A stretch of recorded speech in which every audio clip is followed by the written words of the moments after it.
Qu'il soit des croyances populaires, du bon sens éprouvé, des outils pour apprivoiser son stress, des citations pittoresques issues de la sagesse du boursicoteur expérimenté ou même de la mémoire collective, les adages boursiers sont nombreux, leurs objectifs variés et leurs bien-fondés parfois discutables. Mais chaque investisseur peut se retrouver dans l'un d'entre eux.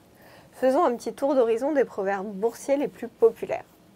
Dans la catégorie market timing, soit le moment où l'on prend ou ressort d'une position de marché, nous pouvons trouver le fameux « sell in May and go away », faisant référence à la croyance populaire selon laquelle les marchés financiers stagnent, voire régressent à partir de mai.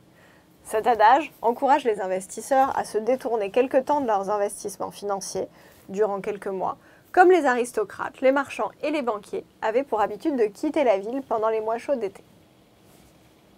Nous pouvons également citer « acheter la rumeur et vendre la nouvelle ». Derrière ce dicton, on retrouve l'idée selon laquelle les marchés financiers ne représentent pas uniquement les fondamentaux sur un titre à un moment donné, mais aussi les anticipations, beaucoup plus suggestives parfois, des anticipations sur la valeur. Ainsi, c'est la rumeur qui aura tendance à influencer la variation du titre et non l'officialisation de la nouvelle, car celle-ci sera déjà anticipée dans le cours de bourse. Il serait donc intéressant d'acheter quand une rumeur positive enfle et de vendre lorsque la nouvelle se confirme. Pour ceux qui se rapportent à la gestion de position, au money management, un adage dénonce le biais psychologique des investisseurs qui achètent une valeur qui a décoté en se persuadant qu'elle ne pourra pas tomber plus bas.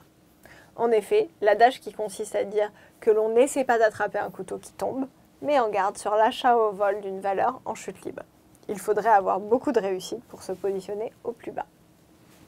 Enfin, deux derniers adages, de bon sens et de vérité générale. Le premier faisant remarquer qu'il vaut mieux se couper la main tout de suite plutôt que le bras plus tard, encourage les investisseurs à couper une perte modérée plutôt que de la laisser se creuser dans l'espoir d'un éventuel retournement de tendance.